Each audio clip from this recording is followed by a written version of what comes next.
Good afternoon and welcome to 1 p.m. Weekly News, where we bring you the latest news and stories on climate change, sustainability, and a rapidly changing world. I'm your host, Shelby. Let's get into it. War-torn Yemen faces widespread malnutrition that has been exacerbated by extreme heat.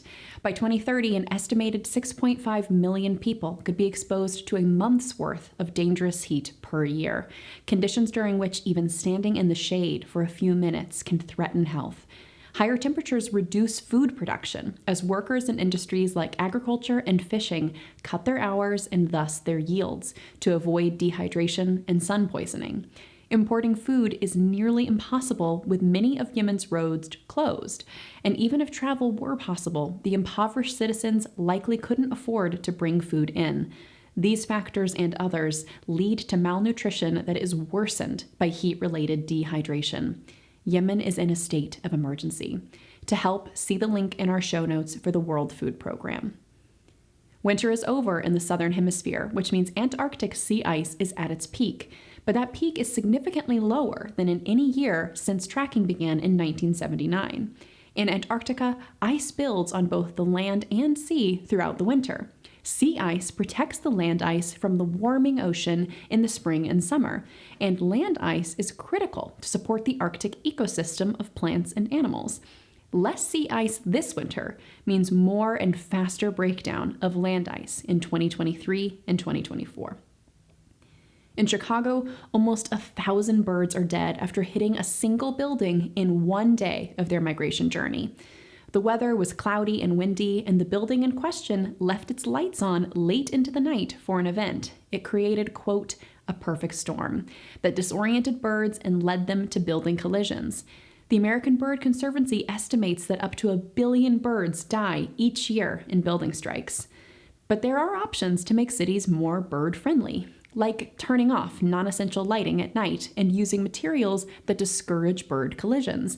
Cities like Toronto and New York have already started to implement laws requiring bird-friendly practices, particularly for new builds.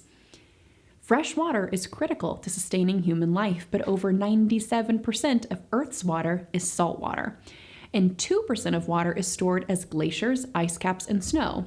Less than 1% of water is accessible fresh water. That's why scientists have long been interested in desalination, or the process of converting salt water to fresh water. Engineers at MIT and Tong University in China recently developed a solar-powered desalination system that they hope can be a sustainable solution to producing more fresh water at an even lower cost than tap water. The device circulates water while it's heated by the sun, causing evaporation. The water vapor is collected while the salt is left to circulate out of the system. In August, the company First Solar announced that it would build its 5th U.S. factory in Louisiana. Domestic solar incentives are just one component of the Biden administration's Inflation Reduction Act, which aims to create climate change solutions. First Solar says that the factory will be completed in 2026 and will add 3.5 gigawatts of manufacturing capacity. First Solar's products are unique because, unlike many other solar technologies, they do not rely on polysilicon, which is a material primarily produced in China. In other solar news, increased uptake of solar technologies is creating demand for responsible solar recycling. Inside Climate News states, quote, even for the most enthusiastic boosters of renewable energy, it's hard to argue that solar panels provide truly clean electricity if, at the end of their lives, many of them end up in landfills. Many experts believe the U.S. should create laws that prohibit landfill disposal of solar panels and incentivize reuse and recycling. Many large-scale solar operations need to decommission panels when they've lost capacity, but those panels can still be useful at a smaller scale. So reuse could mean a decommissioned panel going to power something like a family RV.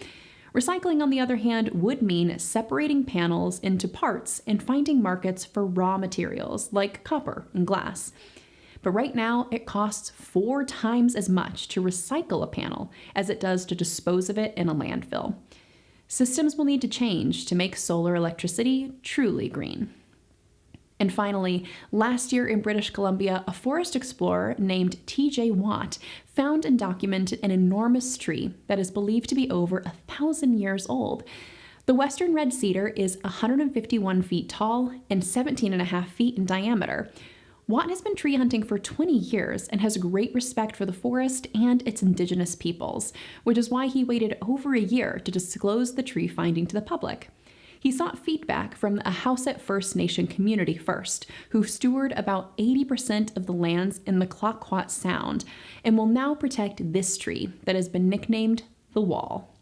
Those are the latest top-line environmental stories. Please join us again next week for a new episode of 1 p.m. Weekly News.